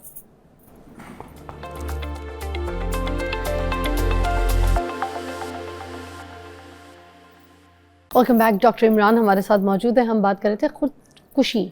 ये आपको पता है एक जहरीला सा नाम, ख़तरनाक सा नाम लगता है। देखने में बज़ाहिर तो बंदा बहुत अच्छा सुकून वाला दिख रहा होता है कि भाई ठीक है, हंसी खुशी, फिरता, खाता पीता, अच्छी तरीके से मिलता था, उठता बैठता था, पता भी नहीं कभी लगा कि इसको कोई डिप्रेशन था, इसने खुदकुशी कर ली। क्या होता है ऐसे यहाँ तक स्टेज पे जाना? बज़ाहिर नहीं फील हो रहा। अच्छा, ये भी फिर मैं आपसे जिस तरह हमने पहले बात की, एक प्रोसेस है, और ये ऐसा प्रोसेस नहीं है कि ये एक दिन में हो जाता है, वो प्रोसेस चल रहा होता है। अच्छा, कुछ तो हमारे ख़ानदान में, मतलब वो जिसने ख़ुदकुशी की होती है उसके ख़ानदान में कुछ मेंटल इलनेस भी होती है, और कुछ ऐसे सेंसिटिव से लोग होते हैं कि जो बहुत हसास होते हैं, जिनके लिए बहुत छोटी छोटी सी बातें जो है वो बहुत बड़ी होती हैं। जैसे मैं एक एग्जांपल हमेशा एक देता हूँ कि आप गुब्बारा कोई ले लें, तो गुब्बारे में ज़रा सी भी उंगली लगाएंगे और ज़रा सी प्रेशर पॉइंट उसमें डेवलप होगा तो वो फट जाता है। कुछ लोगों के लिए ये भी प्रोसेस है। अच्छा, आप ये देखिए कि हम रोज़ाना एक दूसरे से खैरियत पूछते हैं। अच्छा, ये खैरियत है क्या वैसे? ये ऐसे लफ्ज़ी स्लैंग बना लिया हमने। अच्छा, हाँ क्या हाल है, ठीक हो? अच्छा, पहले ही हम उसकी खैरियत पहले कहते हैं, हाँ भाई अस्सलाम वालेकुम, क्या हाल है तुम्हारे। उसके अब तो ये ट्रेंड हो गया है कि हाल पूछने के बाद ये रुक के जवाब सुनने की भी तौफीक नहीं रह गई कि वो ठीक है कि नहीं है। एटलीस्ट उसकी तरफ देख के, वो जो नबी पाक सल्लल्लाहु अलैहि वसल्लम की सुन्नत है कि देख के उसको शक्ल से देखो, उसके कपड़ों से देखो कि भाई वाकई में खैरियत है कि नहीं है। अच्छा, उसने भी जवाब बड़े मजे से आगे से देना, अल्हम्दुलिल्लाह मैं बिल्कुल ठीक हूँ। पेटेंट और पेट किस्म का जो है ना वो जुमला है जो आपको रिफ्लेक्ट ही नहीं करता है कि आपके अंदर क्या चल रहा है। हाँ, फिर देखे ना, ये हाल हो गया है कि हम 30 सेकंड का भी, इस तरह वो रील देखते हैं ना, आपको ठकाठक 1 मिनट में 5 रील देख लेते हैं आप, जबकि वो रील हर 1 मिनट से कम होती है। ऐसे ही है। यही इंसान को भी हमने परसीव किया होता है। अच्छा। नतीजा ये है कि जिसके अंदर गम, गुस्सा, तकलीफ है वो आप तक पहुंचता ही नहीं है, वो आप तक पहुंचता ही नहीं है। वो जो प्रोसेस चल रहा है ना, वो जो खुदकुशी की आपने की है, वो प्रोसेस जो है ना वो कभी ख़त्म ही नहीं होता है। और जब हम उससे एक सुपरफिशियल सी बात करते हैं तो उसका नतीजा, वो ज़्यादातर जवाब आपको पता है किस चीज़ का दे रहा होता है? वो अपनी जिस्मानी हेल्थ का दे रहा होता है। आप जब खैरियत पूछते हैं ना, अभी ज़रा पूछे ना अपने साथ, अपने स्टूडियो में बैठे लोगों से कि तुम कैसे हो, तो वो क्या जवाब देंगे? वो अपनी जिस्मानी हेल्थ के बारे में देंगे कि भाई मैं ठीक हूँ। वो ठीक क्या, मुझे बुखार नहीं है, मुझे खांसी नहीं है, मुझे दर्द नहीं है। इनसे पूछें तुम्हारी मेंटल हेल्थ कैसी है, बोलेंगे मैडम आप अपनी फ़िक्र करें, हमें क्या हुआ है। मैं आपको बता रहा हूँ कि ये सबसे जो इम्पोर्टेंट चीज़ है वो आपकी मेंटल हेल्थ है, और मेंटल हेल्थ के बारे में हम कभी बात नहीं करना चाहते। और ये खुदकुशी जो है ना वो किसी जिस्मानी वजह से नहीं होती, वो मेंटल हेल्थ के ख़राबी की वजह से खुदकुशी की तरफ आते हैं। इवन डिप्रेशन है, इवन एंजाइटी है, इवन घर का टूटना है, इवन जो है वो नौकरी का ख़त्म होना है, इवन जो है वो रिश्तों में ख़राबी है, इवन बच्चों की कमी है, पढ़ाई की कमी है, उनकी अंदर सेल्फ रिस्पेक्ट की कमी है, उनके अंदर बीमारियों की कमी है। ये सब कुछ जो है वो मेंटल हेल्थ से रिलेटेड है। हमें कैसे पता चलेगा कि सामने वाला जिससे हम बात कर रहे हैं, जिससे हमने पूछा है क्या हाल है, वो कोई जहनी मसाइल का शिकार है? उसके लिए जो सबसे इम्पोर्टेंट चीज़ है उसको टाइम दें। जो सबसे कीमती चीज़ है जो आप देना नहीं चाहते, हम तो देना टाइम उसी को चाहते हैं ना जहाँ से कुछ मिलना है। यहाँ तो गिविंग एंड है। ये जो बुज़ुर्ग थे पहले किसी ज़माने में, या आज भी आपके मेरे मोहल्लों में ख़ास तौर पे जो चारों तरफ के हमारे देहात हैं या कुछ एरियाज़ हैं, वहाँ पे जो सो कॉल्ड जाली पीर बैठे होते हैं, ये क्यों कामयाब है भाई? बड़ी कोशिशें कर ली, दिन भर टीवी में प्रोग्राम कर लिया, आपने भी कर लिया, मैंने भी कर लिया, और लोगों ने, बहुत सारे लोगों ने इसी जाली पीरों में बात की। ये कामयाब क्यों है? ये सुन लें, हम सुनते नहीं। आप करें ना, आज ये प्रैक्टिस करें। अच्छा, बात आपकी कितनी सही है। किसी जाली पीरों के पास चले जाओ, औरतें बैठी होती हैं, अपने दुख, अपने गम, अपनी सास का, अपने मियाँ का, रो रही होती हैं। आपको मैं हैरान, मैंने ज़िंदगी में एक दफ़ा एक जाली पीर तो मैं नहीं कह सकता उनको, क्योंकि बड़े ज़बरदस्त, और वो इंडिया से आते थे। अच्छा। एक मज़ार था इंडिया में बहुत बड़ा, वहाँ से वो एक पीर साहब, मेरा एक दोस्त था, वो उनका मुरीद था, मुझे लेके चला गया। अच्छा, मेरी पहला एक्सपीरियंस है और पहला और आखिरी एक्सपीरियंस है कि जो मैंने देखा कि वो किस तरह डील कर रहे थे। हाँ। मैं दूर बैठा था, सबसे पीछे था भी, हम यंग एज, हमें तो समझ में भी नहीं आ रही थी कि हो क्या रहा है। तो लोगों ने क्या करना, लड़कियों ने, औरतों ने खास तौर पर बुरखे पहनने की कॉन्सेप्ट एक, तो बुरखे में से एक तस्वीर निकालना अपनी किसी नंद की, जेठानी की और भाभी की, उसे पढ़ के फूकना, कहना जा अब आज के बाद ना ये तेरे बारे में कोई बुरा कहेगी नहीं। और वो बड़ी खुश अब उस तस्वीर पे फूकने के बाद आप सोचे कितना ज़बरदस्त साइकोलॉजिकली। और वो जो बुजुर्ग थे, नहीफ से, सफ़ेद दाढ़ी, मुझे आज भी उनकी शक्ल याद है, लेकिन उनकी जो खूबसूरत बात होती थी ना, वो बड़ी तसल्ली से उस औरत की बात सुनते थे कि जैसे आगे बढ़ के उसकी तरफ टिल्ट होके, और फिर जब उसने बताना, जब वो इतना रैपो बिल्ड हो गया कि उसने तस्वीर निकाल के दे दी और तस्वीर उन्होंने फूंक दिया, वो ऐसे खुश होके बाहर निकलती थी कि जैसे आज वो जिठानी गई। तो ये जो है ना वो, तो आप करें ना, सुनने वाले खत्म हो गए, आप सुनते नहीं। आप फिजा एक काम करें, अल्लाह ने आपको इज्जत दी है, आपको इस पोजीशन में बिठाया, आप ज़रा ये 4-5 लोग जो है ना यहाँ बैठे हुए, ये जो सारे हमारे दोस्त हैं जिनकी वजह से हमारी इज्जतें हैं, टीवी वाले, लाइट वाले, कैमरे वाले, बैठे ज़रा 1-1 घंटा इनके साथ, 1 घंटा बैठना है और सारी चीज़ सुननी है फिर। अभी तो ये चलते फिरते आप सलाम कर लिया आपने, सुने ज़रा, फिर देखें कि ज़ख्म कहाँ है, रास्ते कहाँ हैं, मुंह कहाँ है, वो कंधे कहाँ हैं कि जिन पे सर रख के हम बात कर सकें। ये जो फेक किस्म की मुस्कुराहटें हैं, झूठी मुस्कुराहटें, और अल्टीमेटली आप देखें वो, अच्छा मैं दो ऐसी नस्लें हैं, दो ऐसे कम्युनिटीज़ के लोग हैं कि जिनके बारे में मैं कहता हूँ कि हम बिल्कुल बात नहीं करते, यानी वो निगलेक्टेड लोग हैं भाई। एक बच्चा, इसको क्या है, इसको कोई प्रॉब्लम हो सकती है, ऐसे ही बदमाश है, नखरे कर रहा है, रोता है, पढ़ना नहीं चाहता है, कपड़े नहीं पहनना चाहता है, ये तो बदनाम करके रख देगा। कभी जनाब आली आपने उसके साथ बैठ के कोई डायलॉग नहीं किया होता, कभी नहीं किया होता, मैं आपको बता दूं। दूसरा, एक बुजुर्ग 60 साल 65 साल 70 साल का, ये तो पूरा जो वो पता नहीं, वो नहीं मकूला है कि जनाब 900 चूहे खा के पता नहीं क्या, 90 चूहे खा के जो हज को चली बिल्ली, मतलब अब ये इनको मुसीबत पड़ गई है, पूरी ज़िंदगी मज़े की है, अब इनको कोई प्रॉब्लम शुरू हो गई। वो एक निगलेक्टेड कम्युनिटी है जो 60 साल 70 साल 80 साल, उनको कोई नहीं पूछता। यानी खुदा ना खासा अगर वो बुज़ुर्ग जो है ना साफ़ कपड़े पहन ले, देखो इसको क्या मुसीबत पड़ी हुई है, नए कपड़े पहन के बाहर निकल रहा है, इसको क्या जरूरत, मरने के करीब है, कब्र में जो है ना टांगे हैं। ये दो कम्युनिटीज़ जो हैं हमने बिल्कुल इनको, अच्छा वो ज़्यादा बेचारे हंस भी नहीं सकते, वो बड़ा पता नहीं किस चक्कर में हंस रहा है। यानी ये हमारी कम्युनिटी, तो ये जो झूठी मुस्कुराहटें हैं ये हमने अपनी तरफ से, अच्छा ये सारी चीज़ें ना मैं ख़ुद अपने ऊपर भी फ़ील करता हूँ कि मैं क्योंकि मेरी प्रॉब्लम ये है कि मैं फ़ील करता हूँ दूसरों की तकलीफ़ों को, तो फिर मैं फ़ील करता हूँ कि मैंने इनके साथ कैसे डील करना है। तो मैं बुज़ुर्गों को, मेरी रिक्वेस्ट होगी कि बुज़ुर्गों को पूछें ज़्यादा। आपको पता है मैं छोटी थी, हम जब कराची में रहते थे, बड़ी अजीब सी स्टोरी है, आपके साथ शेयर करती हूँ। मेरी एक दोस्त थी हमारे कॉमन फैमिली फ्रेंड में, तो क्या हुआ कि उनके जो दादाजी थे ना बहुत बीमार हो गए, इतने बीमार हो गए कि बस उनकी दादी ने एक दिन अपने बच्चों से रिक्वेस्ट की कि जब तक मेरे साथ रहे शादी में, एक लड़की है उसका नाम लेते रहते थे, और एक तस्वीर उनकी है, उनकी चीज़ें हैं इनके साथ कुछ, तो वो नंबर भी है, बस ये कहते रहते हैं कि इसको फ़ोन करो, इसके अब्बा को फ़ोन करो, उसके भाई को फ़ोन करो, मुझे इससे मिला दो। और अब सिचुएशन ऐसी आ गई है कि वो सिर्फ उसी का नाम लेते हैं, बात कुछ नहीं कर सकते, मुंह से आवाज़ भी नहीं निकलती है उनकी, वो सिर्फ उसका नाम लेते रहते हैं। अब यकीन करें कि उनकी अम्मी ने, ख़ास दादी ने कहे कि बच्चों को, तो कहा कि बुलवाएं उसको, फ़ोन करें उस औरत को। तो खैर जब तक पता चला तो उस औरत की डेथ हो चुकी थी। मगर इस सिचुएशन तक फैमिली आ गई कि इनको टेंशन, डिप्रेशन जो इनकी पूरी शादी में रहा है, एक उनकी मोहब्बत थी वो फंसी हुई थी। आज तो खैर बात ही लोग करते हैं, कहते हैं मोहब्बत ही कोई नहीं है, किसी को सच्ची मोहब्बत नहीं हो सकती। वो किसी से मोहब्बत करते थे मगर घर वालों ने शादी कहीं और करा दी, तो उन्होंने निभाया, बच्चे घर बार सब कुछ किया, पैसा वैसा बनाया, मगर उनकी वो जो एक तकलीफ़ थी ना वो वहीं अटकी रही कि उनको मोहब्बत हुई और उससे शादी नहीं हुई, उसका नाम लेते रहते थे। अच्छा बिल्कुल एक सेम केस ना मेरे अस्पताल में भी अभी अल्लाह मियां ने उसको ज़िंदगी दी हुई है। और जब मैं आज से 23 साल पहले फाउंटेन हाउस में आया था तो एक शख्स था जो बड़ी नमाज़ें पढ़ाता था, मस्जिद को उसने संभाला हुआ था, बड़ी स्मार्ट। हो सकता है कि आपकी भी मुलाकात हुई हो क्योंकि आपने बड़ा फ्रीक्वेंटली विज़िट किया है हमें, तो बड़ा स्मार्ट सा। तो मैंने एक दिन उससे पूछा कि यार तुम इतने स्मार्ट और बेहतरीन हो तो तुम यहाँ पे क्यों रह रहे हो इतने साल से, इसका मतलब कि तुम मेरे से पहले भी हो और अभी वो काफ़ी बीमार हो गए तो अपने घर चले गए। एज भी आप सोचो ना 23 साल तो मुझे हो गए, तो वो मुझसे पहले के थे वहाँ पे, ठीक, हाँ। कितनी एज होगी उनकी। हाँ। उसने एक अजीब सी बात मुझे बताई और उसने कहा कि मुझे एक लड़की से मोहब्बत थी तो घर वालों ने जो है मेरी शादी नहीं होने दी। हाँ। वो लड़की ने शादी वाले दिन ना खुदकुशी कर ली।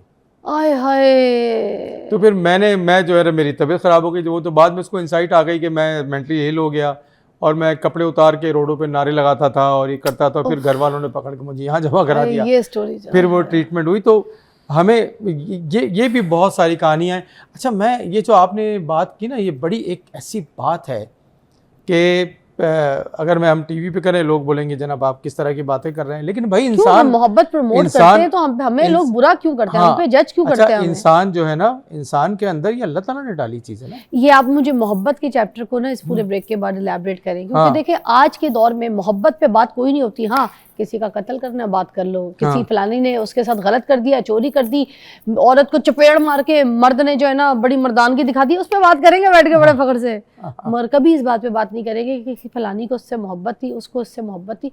मोहब्बत को स्प्रेड करें। ब्रेक के बाद बात करते हैं मिसालें।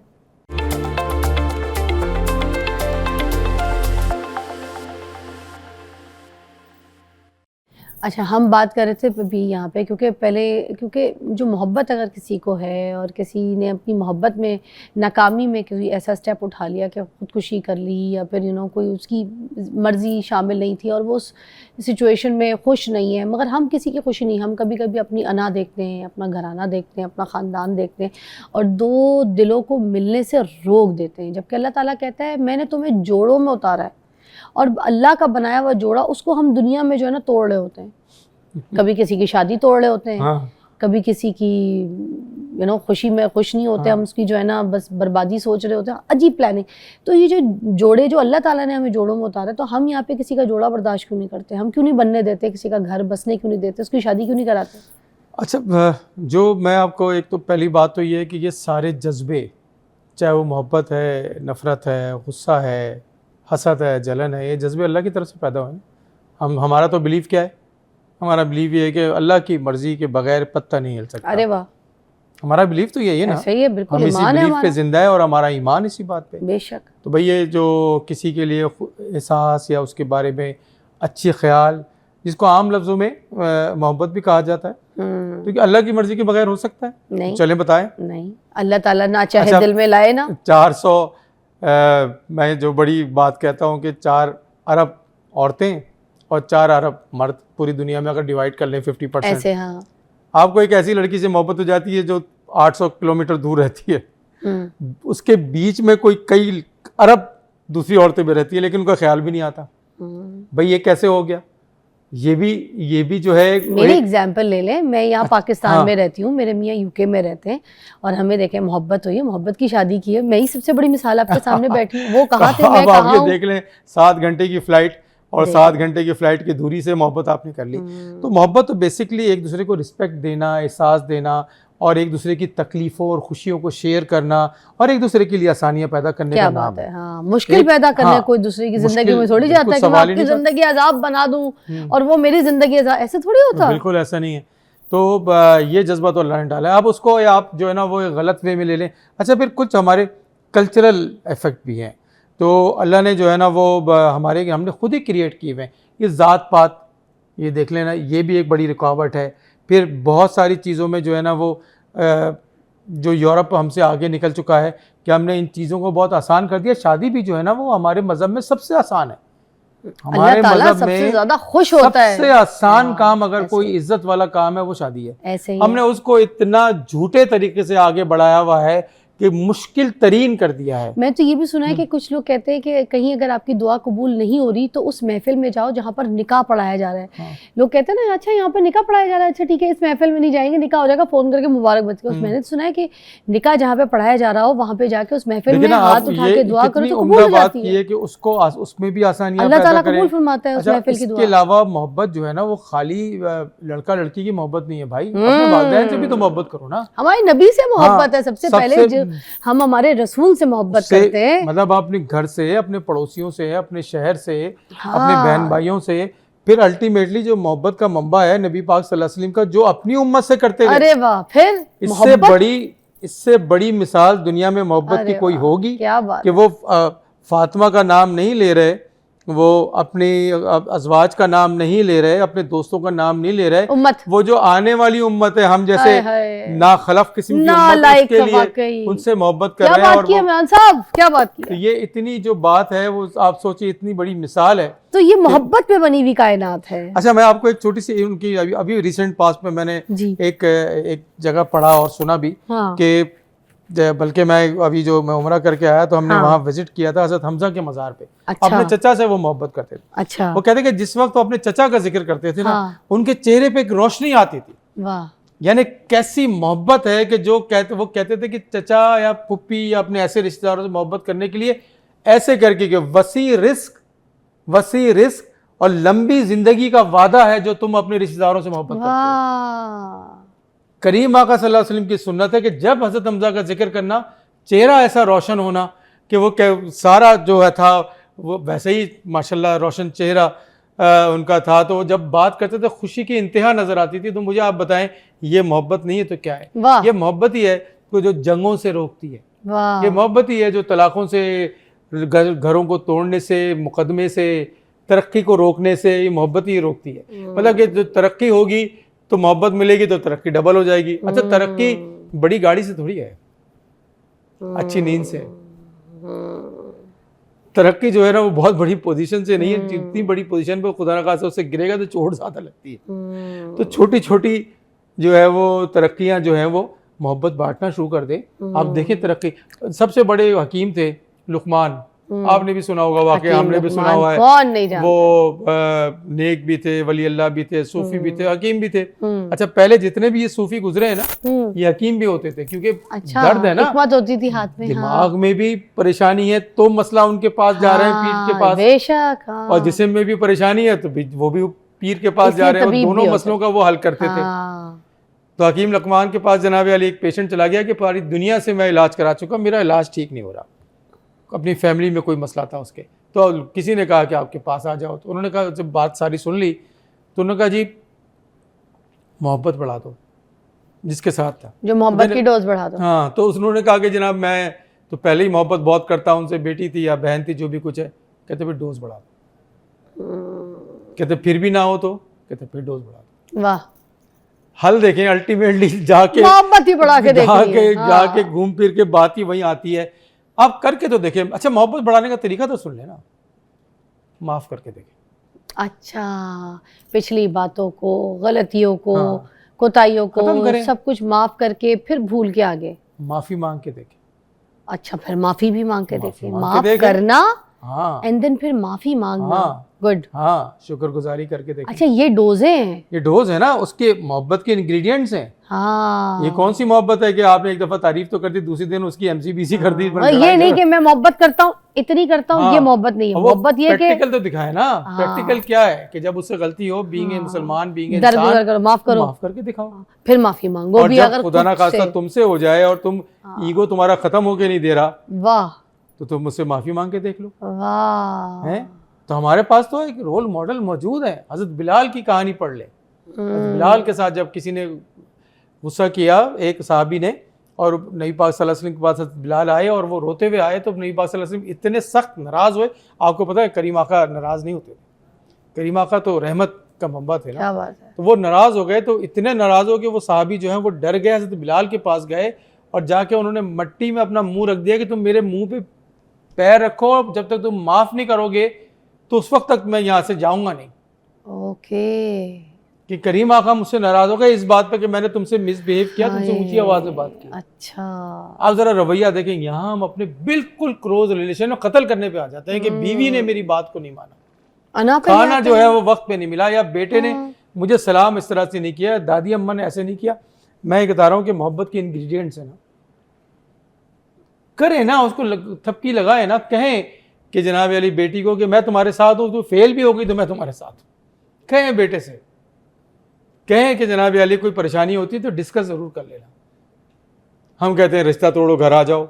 अरे यार, रिश्ते को बनाओ किसी तरह से, कोई वक्त निकालो। ये जो अभी आपको मैंने मिसाल दे दी है कि अपने ये 4-6 लोगों के साथ बैठे ना 1-1 घंटे और पूछे कहाँ दर्द है, कहाँ काटता है जूता। बड़ा मुश्किल काम है, तो टाइम नहीं देते हम किसी को, चलते फिरते बस सबको जिस तरह लीडर नहीं होता हाथ हिलाते हुए चला जाता है। हम लोग एक तो सवाब भी जो हम देखें ना, अगर किसी से मिलते हैं, कोई बात कर रहे हैं तो हम उनसे सवाल भी गलत करते हैं। हम वो सवाल उनसे कर रहे होते हैं जो खुदा ताला ने इंसान से करने होते हैं। बिल्कुल, जो सवाल हमारा करना बनता ही नहीं। हम किसी से बोलते हैं, भाई तुमने रोजा रखा? नहीं रखा।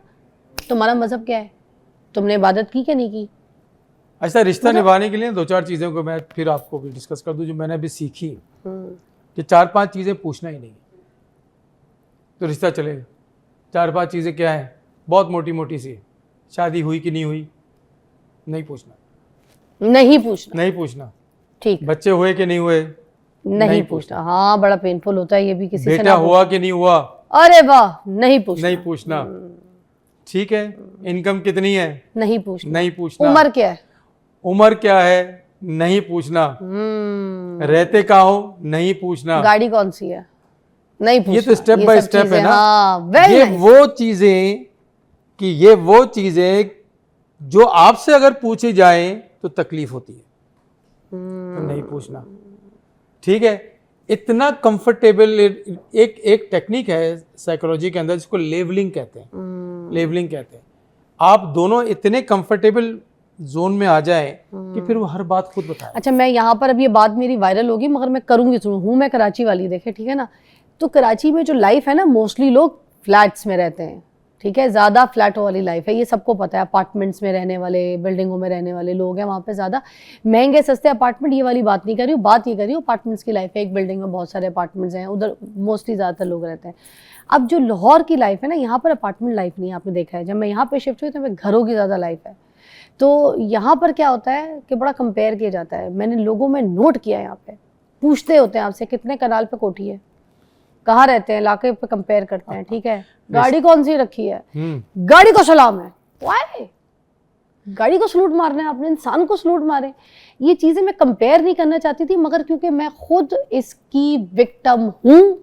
मैं जब कराची से लाहौर शिफ्ट हुई तो मैंने ये चीज़ें मामला देखे। ऑल्दो मैंने कराची में अपार्टमेंट में भी लाइफ गुजारी है, घर में बंगलों में भी रहे हुए हम लोग, बड़े बड़े बंगले में हम लोग नॉर्थ नाज़बाद में रहते थे, डिफेंस में रहते थे। मगर उसके बावजूद जब कभी कोई अच्छे बुरे हालात या कोई अच्छे हालातों में भी मैं अपार्टमेंट में रही हुई हूँ, क्योंकि वहाँ पे अमीर अमीर लोग भी अपार्टमेंट में रह रहे होते हैं कराची में। मगर जब लाहौर आई हूँ ना, तो यहाँ पर कंपेयर बड़ा ज़्यादा किया। कराची में कोई नहीं पूछता, कोई नहीं पूछता कौन से अपार्टमेंट्स में रहती हो, कौन सी सड़कों में रहती हो, नॉर्थ कराची में हो, नॉर्थ नाज़बाद हो, नागिन चौरंगी हो, लालू खेत से आई हो, कोई नहीं पूछता डिफेंस से आई हो। यहाँ बड़ा पूछा जाता है कितने कनाल की कोठी है। अच्छा नहीं, ये नहीं पूछेंगे तो चालाकी से पूछेंगे फेस कौन सा डिफेंस में। उस फेस से पहचान लेंगे, अच्छा 10 मरले वाला घर है, 5 मरले वाला है, अच्छा कनाल वाला है ना। ये नहीं अच्छा, होना मैं ना चाहिए। आपकी बात को बड़ा इसलिए करूँ क्योंकि मैं 60% कराची वाला और 40% लाहौर वाला हूँ। आप भी चले, गुड, ठीक है ना, तो मैंने दोनों लाइफ देखी है वहाँ। अच्छा, इसमें दो बड़ी इंपॉर्टेंट बात, एक समझ क्या? लें बात को, दोनों शहरों का फ़र्क को समझ लें। मैं टीवी बताना चाहता हूँ। हाँ वो एक मेट्रोपॉलिटन सिटी है।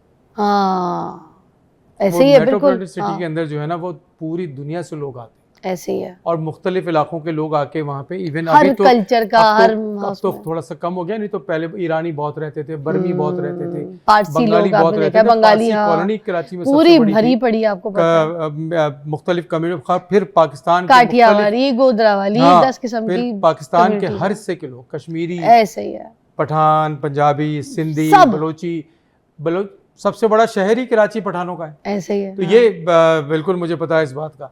तो वो अच्छा, वहाँ पे ना मेट्रोपॉलिटन सिटी। जो मेट्रोपॉलिटन सिटी की जो खास निशानी होती है ना, वहाँ पे इन चीज़ों की जो है ना वो दौड़ अहमियत नहीं होती, दौड़ नहीं होती। आपने चप्पल पहनी है, आपने ब्रांडेड अच्छा, जूता हाँ, पहना, डजंट मैटर। मैंने वहाँ पे फ्लैट्स में 1.5 कमरे के फ्लैट्स में जो एक मखसूस बहुत बड़ी कारोबारी कम्युनिटी है, इसको मेमन कम्युनिटी कहते हैं, और बड़े सादा लोग रहते हैं। हाँ, वो अरबपति भी देखे हैं जो 1.5 कमरे के फ्लैट में रहते हैं, वाह, अरबपति लोग। ऐसे ही है।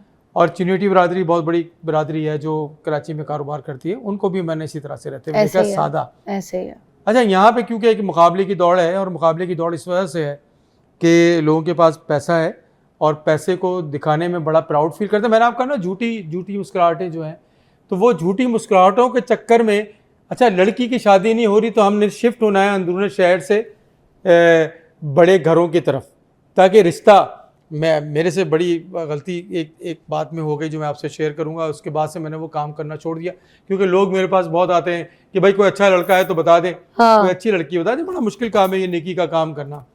अच्छा, मैंने एक साहब को जिनको मैं समझता था कि वो बहुत मेरे करीबी हैं, अजीज़ हैं, हमेशा मुझे कहते हैं मेरा बेटा उस बड़ा इतना बड़ी पोस्ट पे है, अच्छी लड़की देखनी डॉक्टर साहब, कोई अपनी फैमिली में देख लें डॉक्टर साहब। मैंने कहा भाई मेरी फैमिली में लड़की ही कम है। तो वो एक मेरे दोस्त थे जो बहुत हाईली क्वालिफाइड, उनकी बेटी थी। मैंने कहा यार वो, अच्छा मुझे तो अभी भी सही से ये कल्चरल सिस्टम, ये कास्ट सिस्टम समझ ही नहीं आता, सच्ची सी बात बताऊँ। तो मैंने उनसे कह दिया कि आप खुद ही, ये फ़ोन नंबर है, इनसे बात कर लें, और जब वो जाएँ तो बच्ची को देख लीजिएगा, आप भी देख लीजिए, सेटिस्फाई हो तो मुझे बुलाना हो तो बुला। 2-4 दिन के बाद उन्होंने कोई जवाब ही नहीं दिया। तो मुझे अचानक ख्याल आया कि यार मैंने इतना बड़ा काम, जिम्मेदारी लिया, मैंने फ़ोन किया उनको। मैंने कहा सर आप कहे थे देखना बच्ची कैसी है। कहते थे वो हमने तो इलाका ही सुन के जो है ना वो जाना इनकार कर दिया, हमारी गाड़ी उस इलाके में नहीं जा सकती। अरे यार, मैंने कहा भाई आज के बाद इस बंदे की रिश्ते के किसी काम में नहीं मैंने पढ़ना, कि जो इतनी हाईली क्वालिफाइड और शानदार प्रोफाइल वाली लड़की के पास सिर्फ इसलिए उसको देखने के लिए नहीं गए कि हमारी गाड़ी उस गली में नहीं जा सकती। यार कितनी बड़ी बात है। कॉन्शियस ये कैसे झूठी मुस्कुराहटों वाले वो जो है ना तस्वीर खिंचाने वाले लोग कि हम बहुत शानदार हैं, बहुत ख़ानदानी हैं, तो ये तो ख़ानदान तो इससे नहीं पता चलता ना, अमल से पता चलता है। करीम आका की ज़िंदगी को देखें, बार बार पहली शादी किससे की, वाह क्या बात है जी। और बाकी जो है ना अज़वाज कौन थी। ऐसे ही thank you so much Imran साहब, बड़ी अच्छी तरीके से आपने एलैबोरेट किया हमारे आज के टॉपिक को। और ये जो आखिरी हमने पहलू डिस्कस किया, लोगों को सोसाइटी, उसके घर, उसके प्लॉट, उसके कनाल, इन चीज़ों पे जज मत करें। लोगों को, लड़कियों को, बच्चों को, यूथ को आज के दौर में ये सिखाएं कि इंसान को इंसान होने पे जज करें बस। और सच वाली बात ये कि वो इंसान है ये देख लें, वो ही काफ़ी है, क्योंकि इंसानियत का दर्जा जो है ना उसको बुलंद रखें। बाकी कहाँ रहता है, क्या करता है, क्या चलाता है, क्या बैठता है, किधर क्या कपड़ा पहन ना करें। शुक्रिया, ब्रेक के बाद मिलते हैं।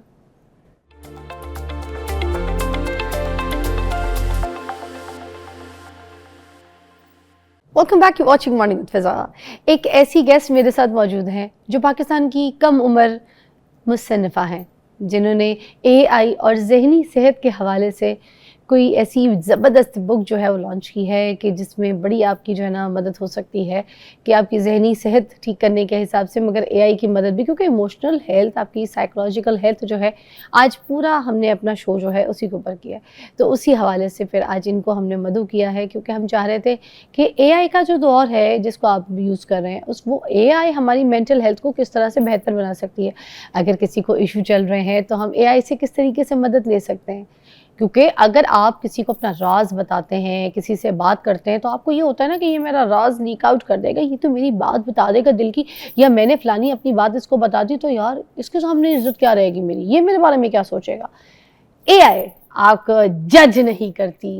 AI आपको बिल्कुल कॉन्फिडेंशियल आपकी चीज़ों को सुन के ना आपको आपके गाइडलाइन पे थोड़ा सा चलाएगी, आपको सही बातें बताएगी, मगर आपको आपकी मेंटल सिचुएशन सुनने के बाद आपको जलील नहीं करेगी, आपको ताना नहीं मारेगी। ये है AI। तो AI के ज़रिए हम कैसे इसकी हेल्प ले सकते हैं। अलिशबा हमारे साथ हैं, अलिशबा ईमान। अस्सलाम वालेकुम। वालेकुम सलाम। वाह वाह अलिशबा, आपने तो किताब लिख दी है, ये बड़ी अच्छी कोशिश है आपकी। ये किस तरह से आइडिया आया आपको, पहले तो ये बताइए अलिशबा। आइडिया इस तरीके से आया कि जब हम लोग रोटेशन करते हैं तो हम ये देखते होते हैं कि हम लोग ज्यादातर फिजिकल हेल्थ के ऊपर फोकस करते हैं और मेंटल हेल्थ के ऊपर हमारा फोकस कम होता है। तो मैंने ये सोचा कि क्यों ना हम टेक्नोलॉजी को इंटीग्रेट करें विद द मेंटल हेल्थ और उस पर कोई बुक लिखी जाए कि टेक्नोलॉजी इंट्रोड्यूस करवाई जाए ताकि ज़हनी सेहत अच्छी हो सके लोगों की। ऐसे ही है। तो ये फिर कब कितना टाइम हो गया आपको लिखे हुए इस बुक को?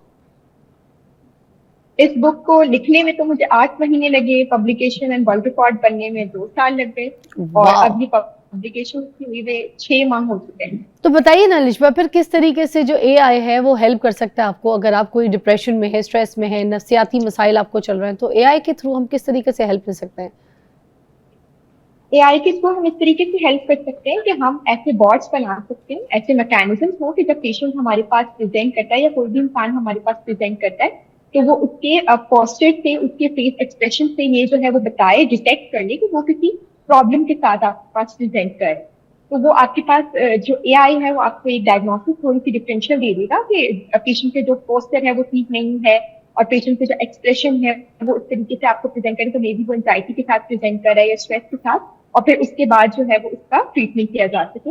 बाकी चैटबॉट का इसमें जिक्र किया गया है और मैंने कुछ चैटबॉट बनाया भी है and it's name is Sakina. Sakina basically name मैंने इसलिए रखा क्योंकि in the love of the daughter of the हज़रत इमाम हुसैन अलैहि सलाम, बिकॉज़ सकीना मींस सुकून। तो वो चैटबॉट है बेसिकली, वो बन चुका है, इंशाल्लाह वो लॉन्च होगा। तो उसमें आप अपनी मूड और आपका जो तरीके से है आप इसको इंसर्ट करेंगे, स्ट्रेस है, एंजाइटी है, कुछ भी है आप उसको इंसर्ट करेंगे, फिर वो इसके रिस्पॉन्स में आपको वो एक प्यारा सा अच्छा सा कोई प्यारा मोटिवेशन कोट देगा फ्रॉम द कुरान एंड हदीस, और उसके बाद आपको वो एक्सरसाइज बताएगा, ब्रीदिंग एक्सरसाइजेज या दूसरी भी कोई जनरल एक्सरसाइजेज जो आप करेंगे तो यू विल फील बेटर फॉरन से ही, इमीडिएटली आपको बहुत अच्छा फील होगा। ज़बरदस्त हो गया। तो कोई ऐसी, जैसे ये आपने जो एप्लीकेशन बनाई है, ठीक है, ये अब किस तरीके से कहाँ पे अवेलेबल है? इसको लोग किस तरीके से डाउनलोड कर सकते हैं? इसको यूज़ कैसे कर सकते हैं? इसके बारे में भी ज़रा सारी इंक्वायरी दीजिएगा। जी, चैटबॉट अभी मैंने मुकम्मल किया है, 2-3 दिन पहले उसकी सारी डिटेल्स हुई हैं, फाइनलाइज़ कर रही हूँ मैं। बाकी उसको प्ले स्टोर पे लाने के लिए आपको पता है कि we require fundings for that. So currently I am just like finding कि जो हमारे पास फंडिंग्स हो, ताकि मैं उसको फ्री ऑफ कॉस्ट जो है वो लोगों के लिए अवेलेबल कर दूँ। तो आपको कोई गवर्नमेंट सपोर्ट कोई मिली है, या आपने कोई ऐसी अपील की है, या फिर किसी से राब्ता किया आपने, किसी से बात की है इस प्रोजेक्ट को लेके? अभी फिलहाल तो बात नहीं की। 24 न्यूज़ के जो है वो उससे मैं बात करना चाहती हूँ, क्योंकि मीडिया बहुत पावरफुल हमारे पास प्लेटफॉर्म होता है, उसके जरिए मैं बात जरूर करना चाहती हूँ। गवर्नमेंट के साथ मैंने काम किया है, ह्यूमन राइट्स डिपार्टमेंट के साथ, जिसमें हमारी बात हुई थी कि हम एक ऐसा ऐप बनाएं कि अगर फीमेल हरासमेंट फेस करती हैं तो वो उसमें अपनी एप्लीकेशन जो है वो दर्ज करेंगी और फौरन वो ह्यूमन राइट्स डिपार्टमेंट के पास चली जाएगी और फौरन उस पर एक्शन लिया जा सकेगा। तो हरासमेंट या फिर जितने भी इश्यूज जहाँ पे हमारे पास बुलिंग के या वुमेन्स के साथ जो भी इश्यूज होते हैं वो भी ना हो सके। बट चैटबॉट के बारे में तो नहीं हो सका। ज़बरदस्त है, ये तो काम आपका बहुत अच्छा है। ये जो एप्लीकेशन आपने बनाई है, ठीक है लिशबा, इसमें क्या हम सामने बैठ के फ़ेस टू फ़ेस जैसे किसी से बात करते हैं, ठीक है, कि हम वीडियो के थ्रू इस पे कुछ बता सकते हैं, उससे बात कर सकते हैं, कोई एआई से अपने एक्सप्रेशंस उसको दिखा सकते हैं कि इमोशंस होते हैं ना, जैसे अगर कोई स्ट्रेस में है, कोई रो रहा है, किसी को कोई तकलीफ़ हुई है, तो अपना दर्द उसको ऐसे अपने एक्सप्रेशंस के थ्रू भी दिखा सकता है, या फिर जस्ट वर्बली राइटिंग चैट? अभी तो वर्बली एंड राइटिंग चैट्स वगैरह के अंदर है, इंशाल्लाह ये फीचर लॉन्च होगा। बट हमारी सोसाइटी में थोड़ा सा ये है कि हम हर चीज को थोड़ा नेगेटिव वे में भी यूज करते हैं। तो उसके लिए ये है कि सबसे पहले मेरा ये होगा कि हम ये जो फेस एक्सप्रेशन या पोस्चर एनालिसिस वाली चीजें हैं जो हॉस्पिटल से स्टार्ट करें, ताकि जो है वो प्रोफेशनल जिन्हें यूज करेंगे ना, तो दैट वुड बी बेटर कि फिर वो उस हिसाब से ट्रीटमेंट देंगे। क्योंकि आपको भी पता है कि चैट जीपीटी लोग उसको बिल्कुल एज अ डॉक्टर यूज कर रहे हैं आजकल, जो नहीं करना चाहिए। वो एक चैटबॉट है कि लोगों को ना हमारी सोसाइटी में थोड़ा सा नेगेटिव यूज भी वो उसको कर रहे होते हैं। तो इसलिए मैं चाह रही थी कि थोड़ा प्रोफेशनली इसको इंट्रोड्यूस करवाया जाए शुरू में, और फिर देखा जाए कि एथिकल कंसर्न्स में या प्राइवेसी अगर ब्रीच नहीं हो रही तो फिर इस फीचर को लॉन्च किया जाए। Alishba, very good, very good. एक ब्रेक के बाद हम आपको दोबारा ज्वाइन करते हैं। अलिशबा हमारे साथ है, ज़बरदस्त एप्लीकेशन लॉन्च कर रही हैं और आपके फ़ायदे की है। मिलते हैं।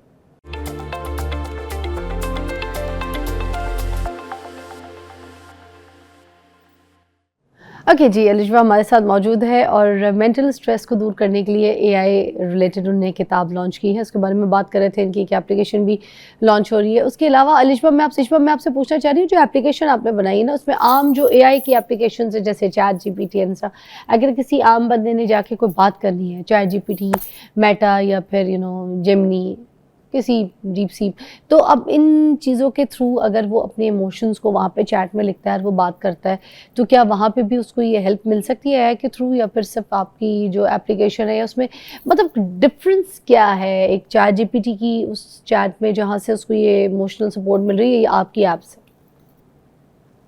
बहुत अच्छा सवाल किया आपने, इसका मैं आपको जवाब देती हूँ। जो चैट जीपीटी है उसमें बेसिकली यूजर के पास एक होता है ना ओपन एंडेड क्वेश्चन, जहाँ उसमें वो पेशेंट खुद कुछ भी लिख सकता है, तो वहां पे थोड़ा सा प्राइवेसी का कंसर्न आता है। तो मेरा जो चैटबॉट है उसमें मैंने इस चीज का ख्याल रखा है और इस चीज को मेंशन भी किया है कि प्राइवेसी का उसमें कंसर्न ना हो, यानी कि कोई भी पर्सन जो है वो अपनी प्राइवेट बातें हैं वो उससे चैटबॉट पे ना इंसर्ट करे। उसमें सिर्फ मूड की डिटेक्शन होगी, आप अपना मूड बताएंगे और उसके अकॉर्डिंग आपको एक्सरसाइजेस सजेस्ट करेगा, रिहैबिलिटेशन सजेस्ट करेगा, और जो है साथ में आपको मोटिवेशनल कोट्स एंड इस तरीके की चीजें बताएगा। So it's a initial level kind of a thing कि आप स्टार्ट में, मेरा ये था कि शुरू में मैं इस तरीके से स्टार्ट करूं एंड जस्ट चेक के व्हाट्स द रिस्पॉन्स, और फिर इसको इंशाल्लाह और फीचर्स में इंट्रोड्यूस करवाऊं। अब एक आम इंसान, ठीक है, अगर फॉर एग्जांपल मैं कहूँ कि अगर उसको कोई इश्यूज चल रहे हैं, ठीक है, मेंटली, तो वो किसी माहिर नफ्सियात के पास जाएगा। अगर माहिर नफ्सियात जो है वो ट्रस्टेड होते हैं, इतने अरसे से उन्होंने चलते आ रहे होते हैं, आपको पता है। अब लोग एक ही तरफ इतनी एप्लीकेशन की तरफ अपना ट्रस्ट ज़ाहिर क्यों करेंगे? एक सामने अगर बंदा बैठा हो, वो आपकी बात सुन रहा हो, उसकी बात कुछ और होती है, आपको एक कंफर्ट लेवल भी जोन आपको मिल रहा है कि एक इंसान है वो सुन रहा है, आपको तसल्ली आपके दर्द को समझेगा, मगर एक एआई, एक रोबोट, ठीक है, उसके सामने बैठ के, रोबोट के सामने आप अपनी फीलिंग्स का इजहार कर रहे हैं, उसको बता रहे हैं, तो क्या वो फीलिंग्स आ सकती है? मतलब जैसे अगर आप अपनी माँ के साथ बात कर रहे हैं तो माँ वाली फीलिंग्स आपको ये रोबोट तो नहीं दे सकती। जी बिल्कुल, फीलिंग्स वो आपको नहीं दे सकती, मगर हमारी सोसाइटी के अंदर हमने इस चीज को भी स्टिग्मा और टैबू बनाया हुआ है कि हम मेंटल हेल्थ के लिए जाते ही नहीं है प्रोफेशनल्स के पास। तो मेरी जो रिसर्च थी उसकी दो पर्सपेक्टिव थे। एक ये कि जो हमारी प्रोफेशनल्स हैं उनकी हेल्प की जा सके और वो टेक्नोलॉजी का यूज करके सही ट्रीटमेंट लोगों को दें। और दूसरा ये है कि हम लोग कभी कभी जरूरी नहीं कि डिप्रेशन या एंजाइटी के अंदर ही हो, कभी कभी हम लोग इस तरीके से कि नॉर्मली भी किसी बात का स्ट्रेस ले लेते हैं। तो अगर आप चैटबॉट पर जाकर अपना मूड उसमें लिख देंगे एंड देन उसके थ्रू आप अपना जो है वो आपको बता देगा कि ये एक्सरसाइज आप कर लें, विच आर वेरी बेनिफिशियल। इससे मेरी रिसर्च उनकी प्रॉपर कि किस तरीके से वो बेनिफिट देती हैं लोगों को और उनका प्रॉपर एविडेंस है। तो वो अगर आप कर लेंगे तो यू विल फील बेटर। और उसके बाद अगर आपका कोई क्रोनिक मसला है, कोई ऐसा इशू है जैसे कि आप डिप्रेशन में है, तो कोच और आपको प्रोफेशनल के पास ही जाना चाहिए और वो आपको प्रॉपर इसका ट्रीटमेंट प्रोवाइड करेंगे। तो दो पर्सपेक्टिव है, one for the like foreign से अगर आपको कोई चीज करनी है, आप कोई एक्यूट स्ट्रेस की कंडीशन में है तो आप चैटबॉट का यूज कर सकते हैं।